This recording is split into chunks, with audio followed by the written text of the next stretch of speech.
ಆಗ್ತಕ್ಕಂಥದ್ದು, ಮಿಕ್ಸ್ ಆಗ್ತಕ್ಕಂಥದ್ದು, ಯಾರ ಜೊತೆಗೆ ಸೇರ್ತಕ್ಕಂಥದ್ದನ್ನು ಕಡಿಮೆ ಮಾಡಬೇಕು. ಮತ್ತು ಒಂದು ವೇಳೆ ಏನಾದರೂ ಲಕ್ಷಣಗಳು ಇದ್ದರೆ ಅಥವಾ ಏನು ನಮಗೆ ಡೌಟ್ ಏನಾದರೂ ಬಂದರೆ ಅದನ್ನು ಟೆಸ್ಟಿಂಗ್ ಮಾಡ್ಕೊಳ್ಳಿ. ಟೆಸ್ಟಿಂಗ್ ನಮ್ಮಲ್ಲಿ ಫ್ರೀ ಆಗಿ ನಾವು ಮಾಡ್ತೀವಿ. ಟೆಸ್ಟಿಂಗ್ ಆದ ಕೂಡಲೇ ಹೋಮ್ ಐಸೋಲೇಷನ್ ಮಾಡ್ಕೋಬೇಕು. ಒಂದು ವೇಳೆ ಪಾಸಿಟಿವ್ ಬಂದರೆ ಹೋಮ್ ಐಸೋಲೇಷನ್ ಮಾಡ್ಕೋಬೇಕು. ಹೋಮ್ ಐಸೋಲೇಷನ್ ಒಂದು ವೇಳೆ ಸಾಧ್ಯ ಇಲ್ಲದೇ ಇದ್ದರೆ ಅಂಥ ಒಂದು ಪರಿಸ್ಥಿತಿನಲ್ಲಿ ಕೋವಿಡ್ ಕೇರ್ ಸೆಂಟರ್ಸ್ಗೆ ಹೋಗ್ತಕ್ಕಂಥದ್ದು ಅವಶ್ಯಕತೆ ಇದೆ. ಅದರ ಬಗ್ಗೆ ಮಾನ್ಯ ಮುಖ್ಯಮಂತ್ರಿಗಳು ಇವತ್ತು ಸಂಜೆ ಒಂದು ಸಭೆಯನ್ನು ಕರೀತಾರೆ. ಮಾನ್ಯ ಸಚಿವರುಗಳು ಕೂಡ ಅದರಲ್ಲಿ ಭಾಗವಹಿಸ್ತಾರೆ. ಅದರಲ್ಲಿ ಎಲ್ಲ ತಜ್ಞಗಳು ತಮ್ಮ ಅಡ್ವೈಸನ್ನು ಕೊಡ್ತಾರೆ, ಜನಪ್ರತಿನಿಧಿಗಳು ತಮ್ಮ ಅಡ್ವೈಸನ್ನು ಕೊಡ್ತಾರೆ. ಆಧಾರದ ಮೇಲೆ ಒಂದು ತೀರ್ಮಾನಕ್ಕೆ ಸಭೆ ಬರುತ್ತೆ. ಸೊ ಆ ವಿಷಯ ಬಗ್ಗೆ ನಾನು ಏನು ಹೇಳೋಕ್ಕೆ ಬರೋದಿಲ್ಲ. ಆದರೆ ಬರ್ತಕ್ಕಂಥ ದಿನಗಳಲ್ಲಿ ಖಂಡಿತ ನಾವು ಸರ್ಕಾರ ಏನೇನೋ ನಿಯಮಾವಳಿಗಳು ಹೇಳದಿದ್ರೂ ಕೂಡ ಅಥವಾ ಹೇಳಿದರೂ ಕೂಡ ಸಾರ್ವಜನಿಕರು ತಮ್ಮ ಇಂಟ್ರೆಸ್ಟ್ನಲ್ಲಿ ತಮ್ಮ ಹಿತವನ್ನು ಕಾಪಾಡ್ಕೊಂಡು ಹೋಗೋದಾದರೆ ಖಂಡಿತ ಎಲ್ಲ ಲಾರ್ಜ್ ಗ್ಯಾದರಿಂಗ್ಸು ಏನಿದೆ, ಎಲ್ಲ ಜನರು ಜಾಸ್ತಿ ಸೇರ್ತಕ್ಕಂಥದ್ದನ್ನು ಆದಷ್ಟು ಅವಾಯ್ಡ್ ಮಾಡ್ಕೋಬೇಕು ಮತ್ತು ಮಾಸ್ಕನ್ನು ಯಾವಾಗಲೂ ಧರಿಸ್ಕೊಂಡು ಹೋಗಬೇಕು. ಆಸ್ಪತ್ರೆ ದರಗಳ ನೋಟಿಫಿಕೇಶನ್ ಹಿಂದೆನೂ ಆಗಿದೆ.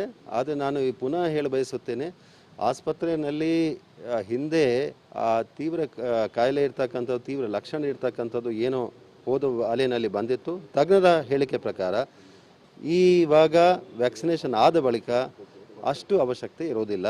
ಸೊ ಅದಕ್ಕಾಗಿ ಆಸ್ಪತ್ರೆಗೆ ಎಲ್ಲರೂ ಸೇರ್ತಕ್ಕಂಥದ್ದು ಪ್ರಮೇಯ ಉದ್ಭವ ಆಗೋದಿಲ್ಲ.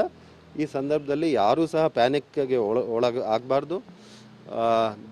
ಸಾಮಾನ್ಯ ಪ್ರಕರಣಗಳಲ್ಲಿ 90-95% ಜನರು ಅವರಿಗೆ ಕಾಯಿಲೆ ಬಂದರೂ ಕೂಡ ಅವರು ಆರಾಮವಾಗಿ ತಮ್ಮ ಮನೆಯಲ್ಲಿ ಇದ್ಬಿಟ್ಟು ಗುಣಮುಖರಾಗ್ತಾರೆ.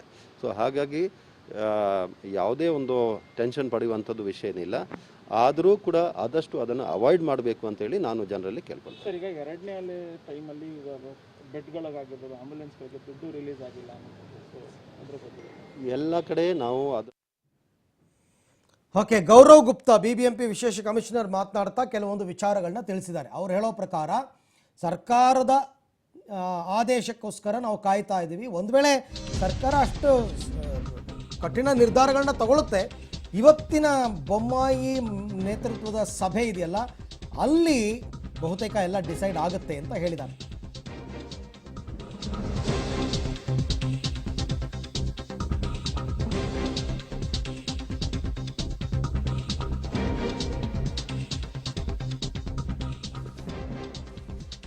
ಇವತ್ತು ಸಾಯಂಕಾಲ CM ಬೊಮ್ಮಾಯಿ ಮಹತ್ವದ ಸಭೆ ನಡೆಸ್ತಾರೆ. CM ನೇತೃತ್ವದ ಸಭೆಯಲ್ಲಿ ಸಲಹಾ ಸಮಿತಿ ಶಿಫಾರಸುಗಳು ಚರ್ಚೆಗೆ ಬರುತ್ತೆ. ಒಮಿಕ್ರಾನ್ ನಿಯಂತ್ರಣಕ್ಕೆ ಸಲಹಾ ಸಮಿತಿಯ ಶಿಫಾರಸುಗಳು ಏನು? ಪಬ್ಲಿಕ್ ಟಿವಿಯಲ್ಲಿ ಸಲಹಾ ಸಮಿತಿ ಶಿಫಾರಸುಗಳನ್ನು ನಿಮ್ಮ ಮುಂದೆ ಇಡ್ತೀವಿ. ತಜ್ಞರ ಶಿಫಾರಸನ್ನು ಯಥಾವತ್ತಾಗಿ ಸರ್ಕಾರ ಜಾರಿಗೆ ತರುತ್ತಾ ಇಲ್ವಾ, ಇದೇ ಪ್ರಶ್ನೆ. ಶಿಫಾರಸುಗಳೇನು ಅಂತಕ್ಕಂಥದ್ದು ನೋಡ್ಬೋಣ. ಶಿಫಾರಸು ನಂಬರ್ 1, ನೈಟ್ ಕರ್ಫ್ಯೂ ವಿಸ್ತರಣೆ ಮಾಡಿ ಅಂತ ಹೇಳಿದ್ದಾರೆ. ನೈಟ್ ಕರ್ಫ್ಯೂ ಅಂದರೆ ಎಕ್ಸ್ಟೆಂಡ್ ಮಾಡಿ ಅಂತ. 7ನೇ ತಾರೀಕು ಬೆಳಗ್ಗೆ ಮುಗಿಯುತ್ತೆ, ಅದನ್ನು ಇನ್ನೂ ಕೂಡ ಕಂಟಿನ್ಯೂ ಮಾಡಿ 20ನೇ ತಾರೀಕು ತನಕ. ಆ ಅವಧಿಯನ್ನು ಜಾಸ್ತಿ ಮಾಡಿದ್ರು ಒಳ್ಳೆಯದೇ. 10 to 5 ಇದನ್ನು 10 to 6 ಅಂತನೋ 9 to 6 ಅಂತನೋ ಮಾಡಿ ಅಂತ. ಶಿಫಾರಸು 2, ಈಗಿರುವ ಜೊತೆ ಕಠಿಣ ನಿಯಮಗಳನ್ನು ಜಾರಿಗೆ ತನ್ನಿ. ಸಾಕಾಗಲ್ಲ, ಈಗಿರೋದು 2 ನಿಯಮ, ಒಂದು ನೈಟ್ ಕರ್ಫ್ಯೂ, ಇನ್ನೊಂದು 50-50, ಅದಷ್ಟೇ ಸಾಕಾಗಲ್ಲ ಅಂತ ಅವ್ರು ಹೇಳಿದ್ದಾರೆ. 3ನೇ ಶಿಫಾರಸು, ಸದ್ಯಕ್ಕೆ ಬಸ್ ಸಂಚಾರ ಸ್ಥಗಿತ ಮಾಡುವುದು ಬೇಡ ಅಂದಿದ್ದಾರೆ. BMTC, KSRTC ಯಾವುದೇ ಆಗಲಿ ಸದ್ಯಕ್ಕೆ ಬಸ್ ಸಂಚಾರವನ್ನು ಸ್ಥಗಿತ ಮಾಡೋದು ಬೇಡ. 4ನೇ ಶಿಫಾರಸು, ಶಾಲಾ ಕಾಲೇಜು ಬಂದ್ ಮಾಡುವ ಬಗ್ಗೆ ಶಿಫಾರಸು ಮಾಡ್ತಾರಂತ. ಶಾಲಾ ಕಾಲೇಜುಗಳನ್ನು ಬಂದ್ ಮಾಡಿ ಅಂತ. ಅದು ತುಂಬ ಡೇಂಜರ್ ಝೋನ್ ಆ್ಯಕ್ಚುಲಿ ಶಾಲಾ ಕಾಲೇಜು. ಇವರು ಸ್ಟ್ರಿಕ್ಟ್ ರೂಲ್ಸ್ ತರಲೇಬೇಕು ಅಲ್ಲಿಗೆ. 5ನೇ ಶಿಫಾರಸು, ಶಾಲಾ ಕಾಲೇಜುಗಳಿಗೆ ಆನ್ಲೈನ್ ಪಾಠ ಮುಂದುವರಿಸೋದಕ್ಕೆ ಸಲಹೆ. ಈಗ ಬಂದ್ ಮಾಡಿ ಅಂದಮೇಲೆ ಆನ್ಲೈನ್ ಮಾಡಲೇಬೇಕಲ್ಲ, ಬೇರೆ ದಾರಿ ಇನ್ನೇನಿದೆ. 6ನೇ ಶಿಫಾರಸು, ಗ್ರಾಮೀಣ ಭಾಗದ ಮಕ್ಕಳ ಕಲಿಕೆಗೆ ತೊಂದರೆ ಆಗದಂತೆ ಕ್ರಮ ಕೈಗೊಳ್ಳಿ ಅಂತಿದ್ದಾರೆ. ಹಾಗಾಗಿ ಬೆಂಗಳೂರಿಗೆ ಬೇರೆ ರೂಲ್ಸು, ಗ್ರಾಮೀಣ ಭಾಗಕ್ಕೆ ಬೇರೆ ರೂಲ್ಸ್ ತರ್ತಾರ ನೋಡಬೇಕು. ಯಾಕೆಂದರೆ ಕೆಲವೊಂದು ಜಿಲ್ಲೆಗಳು ಇನ್ನೂ ಸೇಫಾಗೇ ಇದೆ. 7ನೇ ಶಿಫಾರಸು, ಆಯಾ ಜಿಲ್ಲೆಗಳ ಪಾಸಿಟಿವಿಟಿ ರೇಟ್ ನೋಡಿಕೊಂಡು ತೀರ್ಮಾನಕ್ಕೆ ಸಲಹೆ. ಅಂದರೆ ಜಿಲ್ಲೆಗೆ ಒಂದೊಂದು ರೂಲ್ಸು, ಅಲ್ಲಿನ ಡಿಸ್ಟ್ರಿಕ್ಟ್ ಅಡ್ಮಿನಿಸ್ಟ್ರೇಷನ್ ಅವರೇ ರೂಲ್ಸ್ ಮಾಡ್ಕೊಳ್ಳೋ ಥರ ಮಾಡ್ಕೊಳ್ಳಿ. 8ನೇ ಶಿಫಾರಸು, ಪ್ರಾರ್ಥನಾ ಮಂದಿರಗಳನ್ನು ಬಂದ್ ಮಾಡಲು ಶಿಫಾರಸ್ಸು. ಬಂದೇ ಮಾಡಿಬಿಡಿ ಅಂತ, ದೇವಸ್ಥಾನ, ಮಸೀದಿ, ಚರ್ಚ್ ಎಲ್ಲನೂ.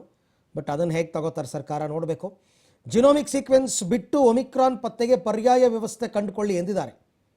ಏನು ಪರ್ಯಾಯ ವ್ಯವಸ್ಥೆ? ಸದ್ಯಕ್ಕಂತೂ ಇಲ್ಲಪ್ಪ. ಸಿಂಪ್ಟಮ್ ನೋಡಿ ಡಾಕ್ಟ್ರು ಹೇಳಬೇಕಾಗತ್ತಷ್ಟೇ.